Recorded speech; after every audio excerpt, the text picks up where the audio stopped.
That this case is distinguishable. This is a case regarding a trial.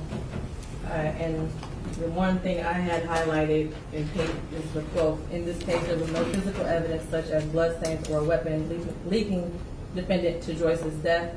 In this case, we don't have the same facts or circumstances.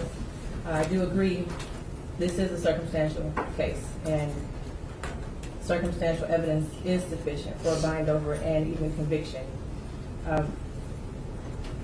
Today is January 9th, 2025, exactly 1 year, from the day Neziah Harris disappeared.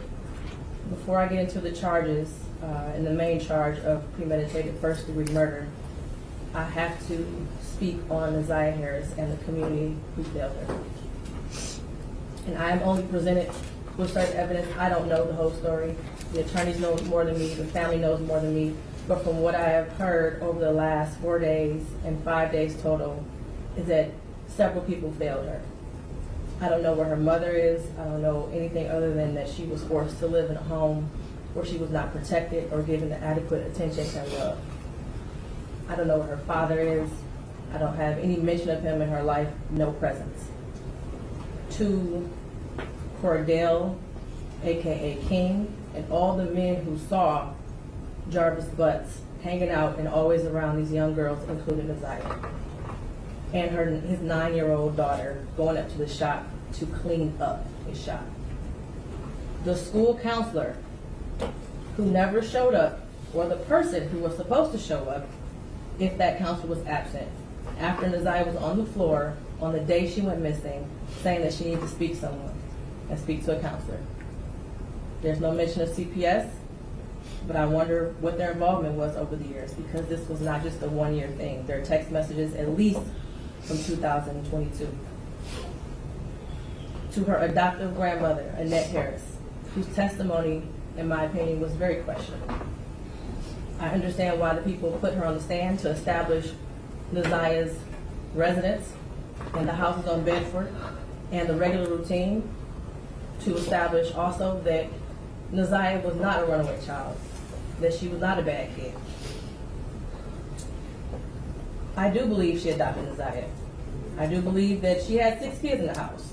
I believe that Neziah had on a dark hoodie the day she went missing, and that she had on red and black Nikes that day. What is hard to believe is that the defendant never came into the house as she testified. And there was also a minor that testified that he did as well.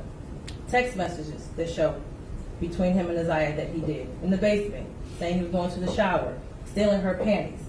He was always lurking around that house and asking for Janiyah and Zaniyah, from what I know. I even thought about the breakfast routine and saying that all the kids like eating breakfast at school. Did they have a choice? I don't know. But to always send those girls up there to clean up the shop raises questions. And how were there 2 women in that house who have birthed children themselves who did not notice that Neziah was pregnant, and I believe she was, and not having her period anymore?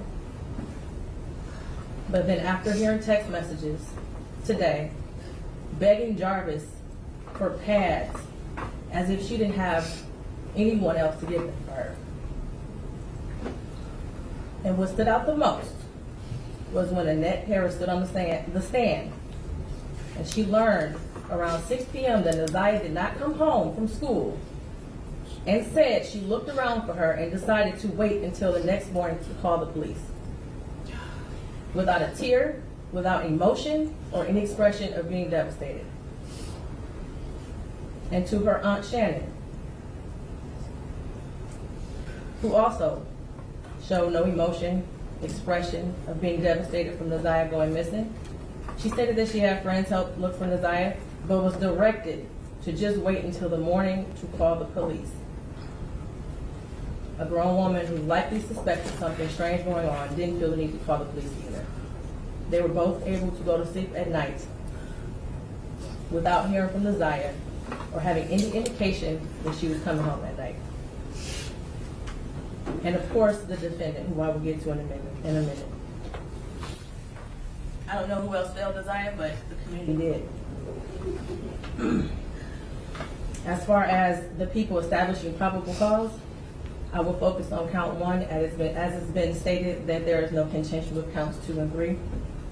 In count 3, I will amend based off of the motion and the testimony I heard that Naziah was 12 and not 13 at the time that Jarvis Butz had sexual intercourse with her. The prosecution is correct. You do not have to have a body to establish first-degree premeditated murder.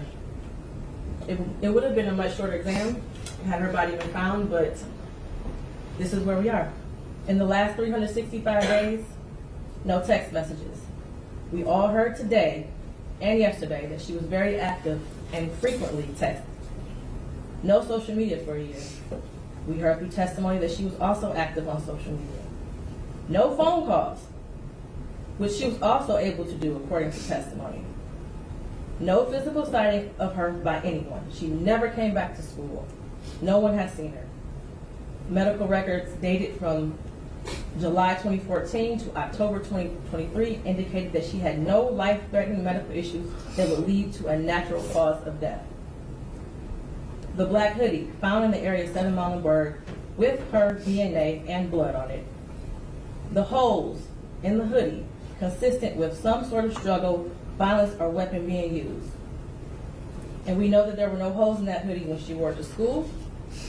We saw a picture of her in a black hoodie on her last day that everyone saw her. I do believe her grandma testified truthfully about the sweatshirt that she had on and that was practically new. And the border agent who said that no evidence of animals would have destroyed the clothing or the shoes to possibly lead to animals tearing up that hoodie. The clear glasses found in the blue Nissan the day after she went missing. The behavior of the defendant when he snatched those glasses. They looked exactly like the glasses she had on in her last picture, according to the witness. The shoes that her brother described as the same shoes that were found also in the area of 7 Muhlenberg near the hoodie.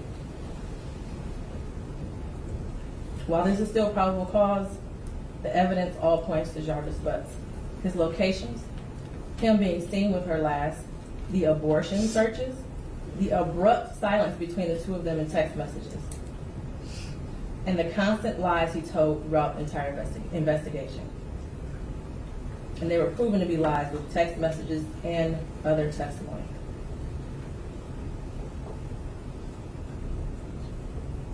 We may never know what happened, but from what I heard today and over the last 4 or 5 days, it appears he intended to perform what he thought was a do-it-yourself abortion on Naziah, and it went south, and instead of seeking medical attention for her, he intentionally killed her and tried his best to cover it up.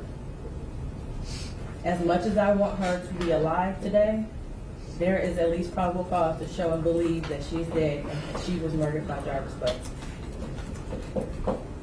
Mr. Butz, stand up. You've been sitting over there for 4 days with your head down, hidden between and behind your attorneys, with your mask on, and taking vigorous notes. I want you to pay attention and listen to everything I have to say. I have been trying to figure out for the last 5 days, you. At one point, I thought you were cognitively impaired in the beginning of this exam. And then maybe you had the brain of a 10-year-old, and that's why you were doing such things. But as I heard more and more testimony, you're just the true definition of a pedophile. Watching you laugh and brag about all the women you have with different women and the children and the girlfriends, and making babies to groom them, and having them in your presence, and cleaning up, quote, cleaning up your shop, and the little girls around you, has landed you here today. You groomed Naziah. You played mind games with her. We all heard that. You controlled her emotionally. She was exposed to so much at such a young age. The text messages between you two were disgusting to hear. And to think that she had you saved in her phone as bae for life. Naziah deserves so much more. And while I mentioned other people that failed her, Jarvis Butz, you are the monster in this whole picture. She did deserve love from her parents and everyone who was in her life. She was ignored. She was neglected, and you took complete advantage of that. She wanted someone to love her, and she will never know what that feels like. Your children deserve more.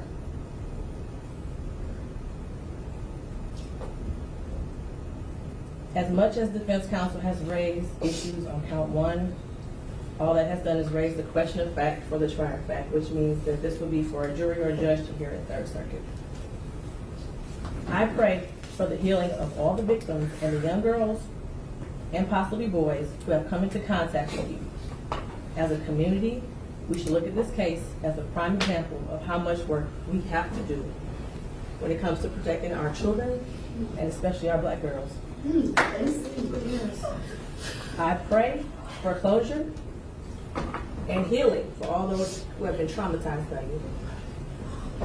And for you, Jarvis Butz, I wish you a speedy trial and that justice be delivered. Your bind over date is January 16th at 9 o'clock a.m. Anything else for the record? Not for the people, Judge. Thank you. Not for defense. Thank you, Jarvis.